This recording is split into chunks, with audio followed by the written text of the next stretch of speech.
phantom slowly, gravely, silently approached. When it came, Scrooge bent down upon his knee, for in the very air through which the spirit moved, it seemed to scatter gloom and mystery. It was shrouded in a deep black garment, which concealed its head, its face, its form, and nothing of it visible save one outstretched hand. But for this, it would have been difficult to detach its figure from the night and separate it from the darkness by which it was surrounded. I am in the presence of the ghost of Christmas yet to come, and you are to show me things that have not yet happened, but will happen in the time before us. Is that not so, Spirit? Ghost of the future, I fear you more than any other specter I have seen, but as I know your purpose is to do me good, and as I hope to be a different man from what I was, I am prepared to bear your company with a thankful heart.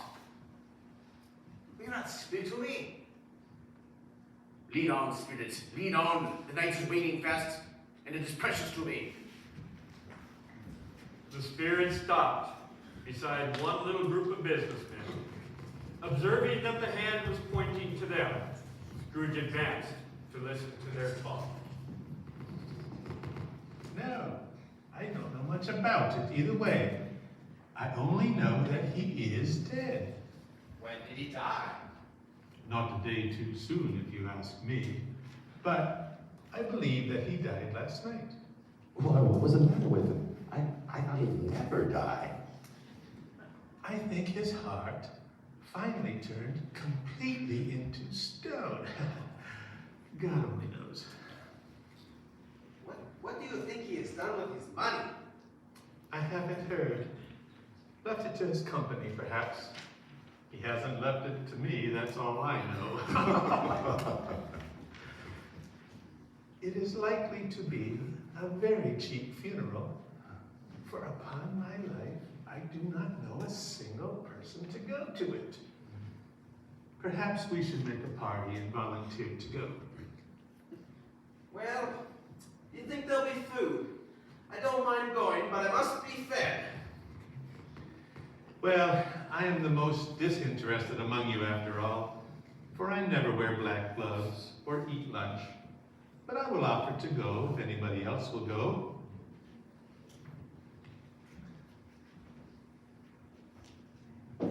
When I come to think of it, I'm not at all sure that I wasn't his most particular friend, for we used to stop and speak whenever we met. Ta-ta. They left the busy scene and went into an obscure part of town where Scrooge had never penetrated before, although he recognized its situation and its bad repute. The ways were foul and narrow, the shops and houses wretched, the people half naked, drunken, slipshod, and ugly. Alleys and archways, like so many cesspools, disgorged their fences of smell and dirt and life upon the straggling streets, and the whole quarter reeked with crime, with filth, and misery. Scrooge and the Phantom came into the presence of a man, just as a woman with a heavy bundle slumped into the shop. She had scarcely entered when another woman, similarly laden, came in as well, and she was closely followed by a man in faded black, who was no less startled by the sight of them than they had been upon the recognition of each other. After a short period of blank astonishment, in which the old man with the pipe had joined them, they all three burst into laughter. Let the child alone to be the first, let the Lord alone to be the second, and let the undertaker's man alone to be the third. Look here, old Joe, here's a chance. If we ever all three met here without meaning it, Why, you couldn't have met in a better place. Come into the parlor. You were made free of it long ago, you know, and you two ain't strangers. Come until I shut the door of the shop. Oh, how it shrieks.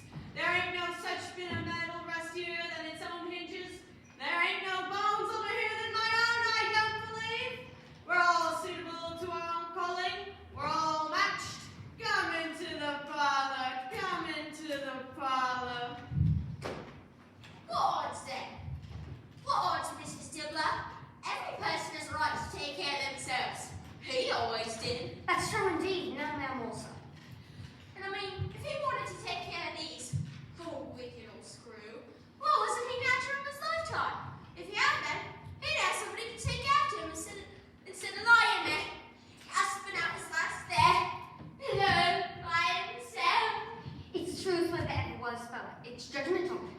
I wish it was a heavier judgment. It should have been. You may depend upon it. Oh, if I can lay my eyes on anything else. Open my bundle, Joe. Let me know the value of it. Speak out plain. I'm not afraid to be the first, nor afraid for them to see it. We all know pretty well that we were helping ourselves before we met here. I believe it's no sin. Open the bundle, Joe. Oh, I would have given another sixpence if I were to be boiled for not doing so. Who's next? Mrs. Dilber was next. Sheets and towels, a little wearing apparel, 2 old-fashioned silver teaspoons, a pair of sugar tongs, and a few boots. Her account was stated on the wall in the same manner. I always give too much to the ladies. It's a weakness of mine. That's how I ruin myself. That's your account. If you ask me for another penny and made it an open question, I'd repent of being so liberal and knock off half a crown. Hey now, undo my bundle, Joe.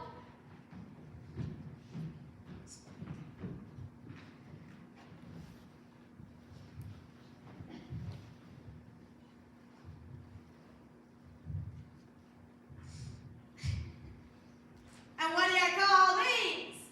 Bed curtains? Ah, bed curtains.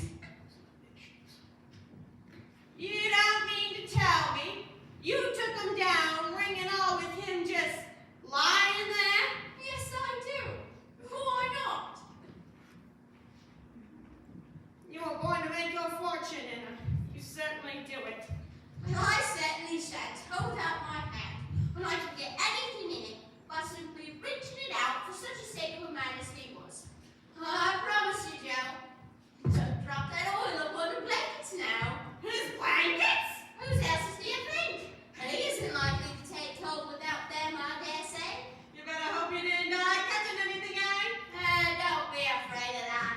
I ain't so fond of his company that I'd water about him for such things if he did.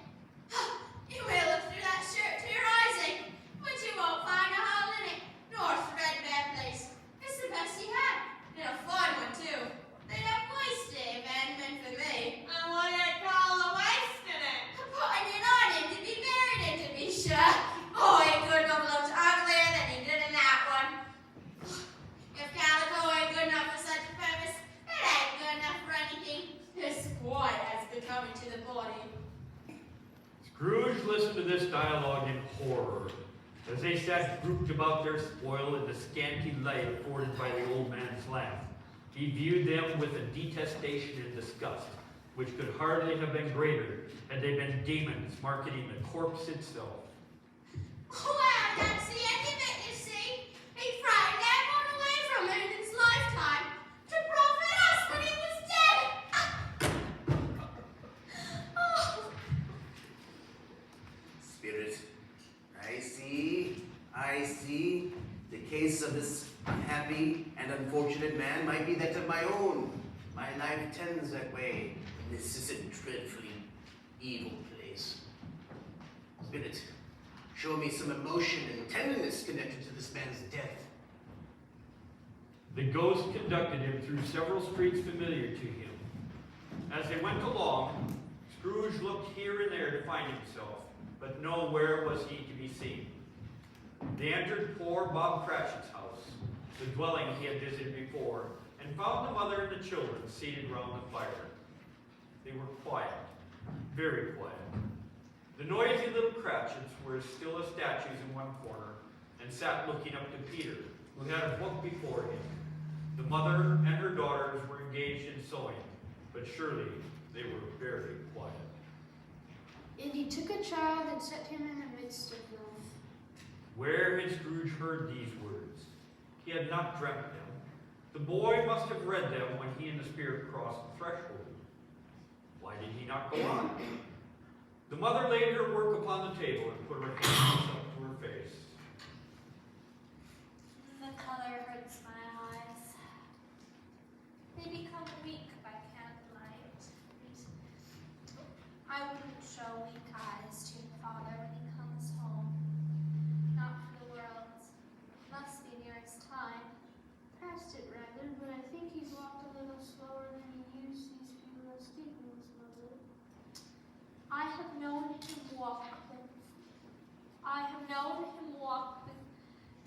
him upon his shoulders, very fast indeed.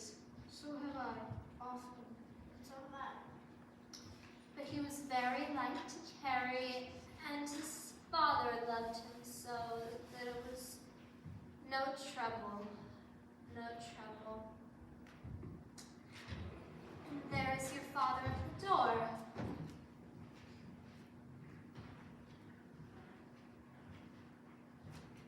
Sunday. You went today then, Robert? Yes, my dear. I wish you could have gone. It would have done you good to see how green a place it is. But we'll go there often. I promised him we would go there on a Sunday. My little child. My tiny Tim.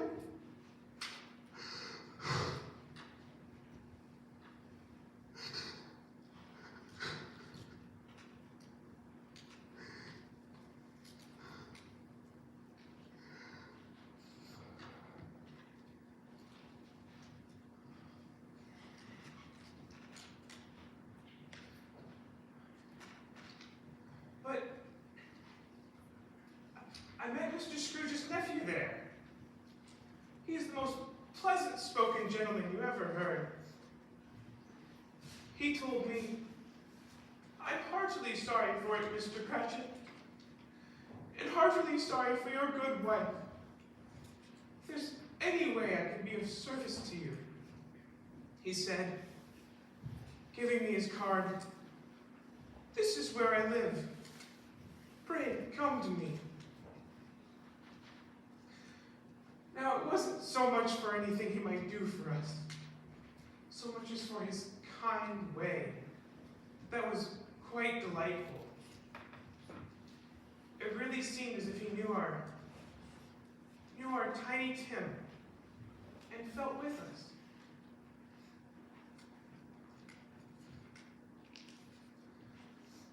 I'm sure he's a good soul. You would be sure of it, my dear, had you met and spoke with him. I wouldn't be at all surprised, mark my words, if he got Peter a better situation. Will we hear that, Peter?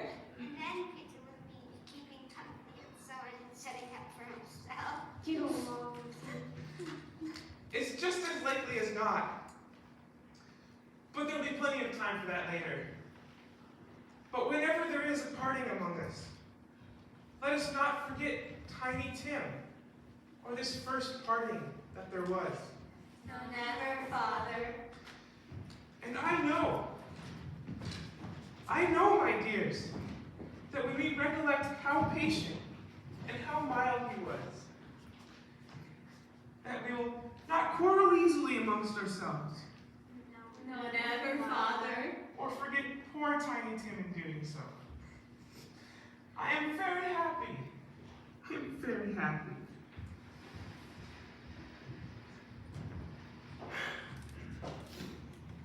Spirit, something tells me the moment of our parting is at hand.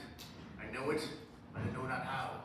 Tell me, who was the man that they were speaking of? The ghost of Christmas yet to come conveyed him as before, though at a different time, he thought. Indeed, there seemed no order in these latter visions, save that they were in the future, into the resorts of businessmen, but showed him not himself.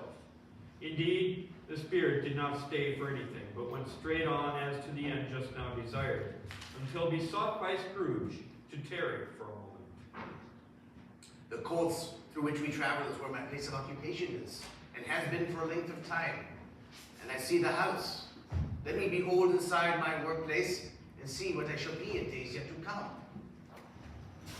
Scrooge hastened to the window of his office and looked in. It was an office still, but not his. The furniture was not the same, and the figure in the chair was not himself. The phantom pointed as before. Why did point yonder? My house is over there. A churchyard.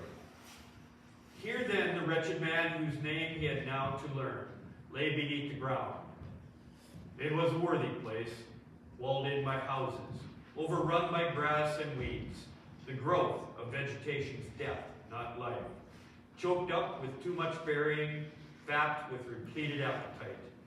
A worthy place. The spirit stood among the graves and pointed down to one. Scrooge advanced toward it trembling. The phantom was exactly as it has been, but he dreaded that he saw a new meaning in its solemn shape.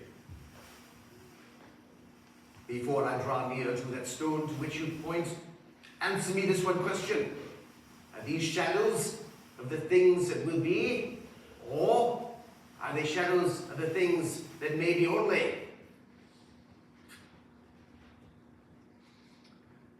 Men's courses foreshadow certain ends, to which, if preserved in, they must lead. But, if the courses are departed from, the ends must change.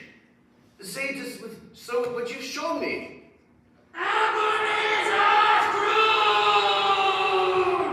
Oh, no, Spirit.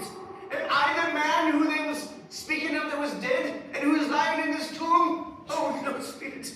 Spirit, hear me.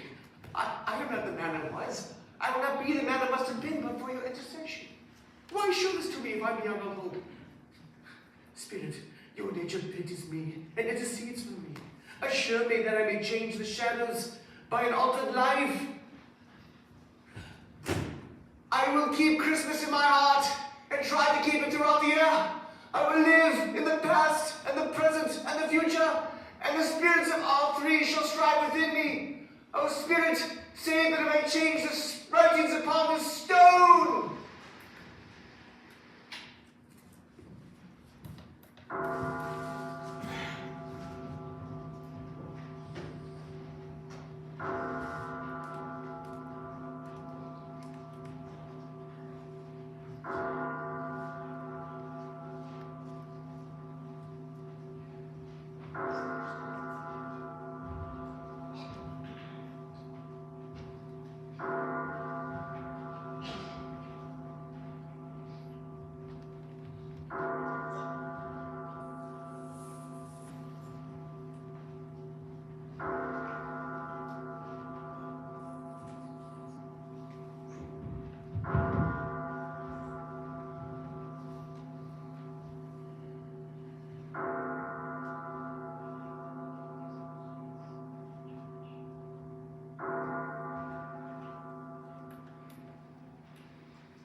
Yes, the bedpost was his own. The bed was his own. The room was his own. Best and happiest of all, the time before him was his own to make amends in. I will live in the past, the present, and the future, and the spirits of all three shall strive within me, and I will not shut out the lessons that they have taught. O Jacob, Marley, Christmas in heaven be praised. I say it on my knees, O Jacob, on my knees! Oh, they're not torn down. They're not torn down. Rings and all, they are here. I am here. The shadows of the things that will be may be dispelled. Yes, I know they will. I don't know what to do. I am as light as a banana. I am as happy as a baby. I am as giddy as a schoolboy and as giddy as a drunken sailor. Oh, Merry Christmas! Merry Christmas! Oh, Merry Christmas to all the world! I don't know where I've been. I don't know how long I've been among the spirits. I don't know nothing at all. I'm rather a baby. Oh, I'd rather be a baby. Oh, it's glorious! Glorious! Running to the window, he opened it and put out his head. No fog, no mist, clear, bright, jovial, stirring cold. Cold piping for the blood to dance to. Golden sunlight, heavenly skies, sweet, fresh air, and merry bells. Oh, what day is it? What glorious day is it today? What day is it today? day is it today, my fine fellow? Today? Why? Christmas Day. Oh, it's Christmas Day? The spirits have done it all in one night. Well, they can do anything they want. Of course they can. Of course they can. Hello, my fine fellow. Hello? Do you know whether or not the Poulterers is still open down the corner, across the street? I should hope I did. Oh, he's a remarkable boy, a delightful boy. It's a pleasure to talk to him. Do you know whether or not they sold the prize turkey? Not the little prize turkey, but the big prize turkey. The one as big as me? Oh, what a remarkably intelligent boy. Yes, my buck. Go and buy it. Walker? But no. I am in earnest. Go and buy it and send it to the Cratchits in Camden Town. You need some money and a cab and directions. Hold on.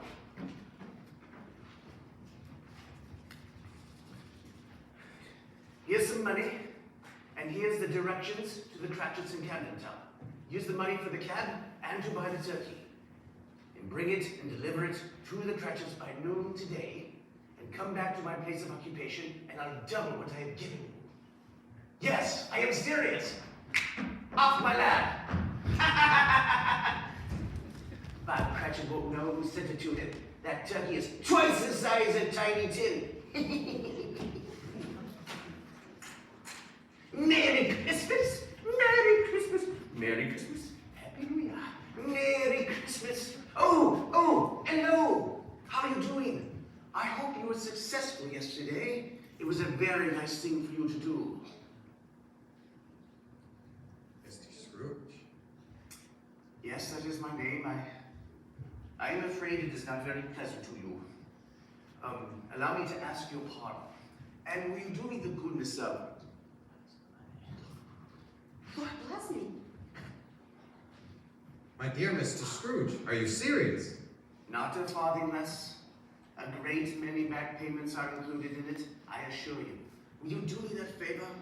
My dear sir, I don't know what to say to such munificence. Don't say anything. Come and see me. Will you come and see me? Yes, we will. Thank you. I much oblige to you. I thank you 50 times over. And bless you. Thank you. Merry Christmas. Scrooge got himself dressed and went to church. He walked about the streets and watched the people hurrying to and fro. He patted children on the head and questioned beggars and looked down into the kitchens of houses and up to the windows and found that everything could yield him pleasure. He had never dreamt that any walk, that anything, could give him so much happiness.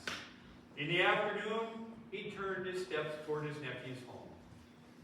He passed the door a dozen times before he had the courage to go up to it and knock.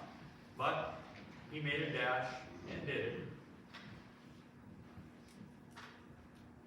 Who could that be? Uncle Scrooge. Yes, my dear. I'm here to see your husband. Is he home? Yes, he's in the dining room. Come in, Uncle. Thank you. He's a funny old thing, that. Great Scott! Yes, friend. It is I, it's your Uncle Scrooge. I've come to dinner. If you have me. Have you? Of course we'll have you! Uncle Scrooge! It's a mercy he didn't shake his arm off. He was at home in 5 minutes. Nothing could be heartier. They had a wonderful party, wonderful games, and wonderful happiness. The next day, Scrooge was early at his office. Oh, he was early. If he could only be there first and catch Bob Cratchit coming in late. That was a thing he had his heart set upon. And he did it. Yes, he did. The clock struck 9. No Bob. 9:15. No Bob. He was a full 18 minutes late behind his time. Scrooge sat with his door wide open that he might see him come back into the tank. Bob's hat was off before he opened the door, his comforter too.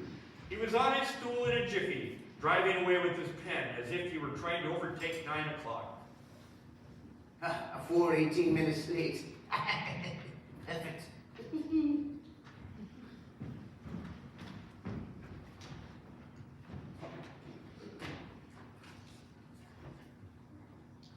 What do you mean by coming here this time of day? I'm very sorry, sir. I'm behind my time. You are. Yes, I think you are. Step this way, sir, if you please.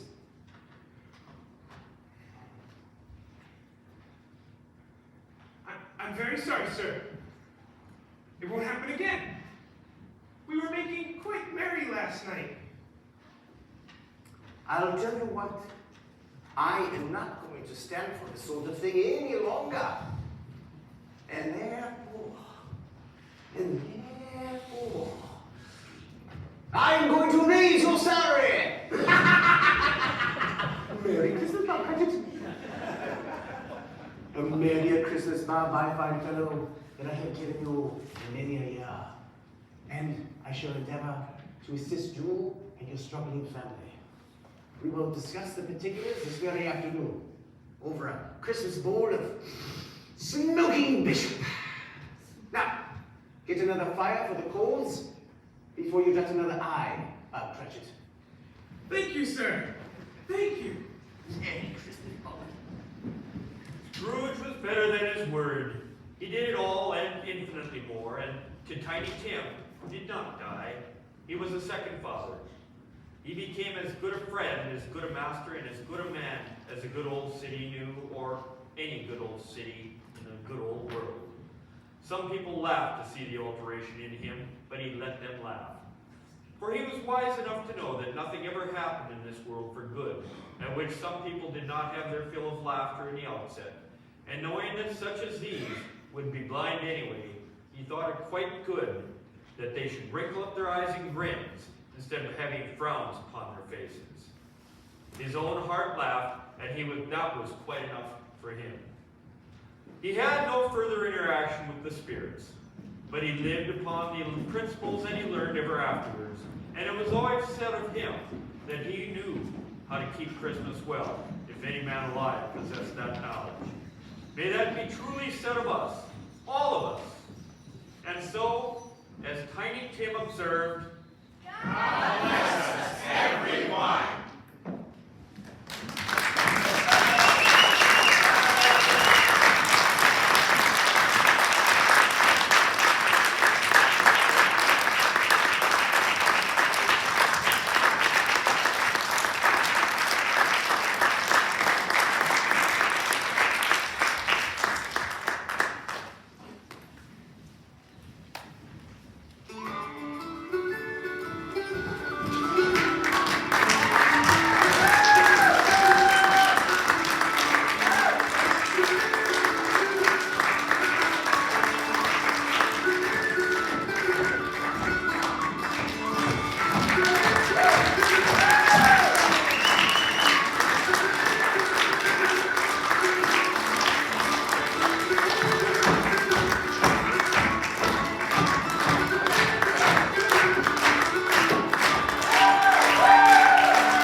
time either one of them have directed a play.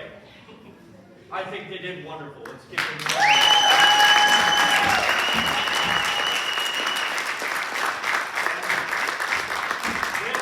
This has been recognition of your wonderful gift to us, and we just hope that you truly appreciate it. It's the card is signed by all of us in the cast. If I missed anybody, please get in here and sign it later.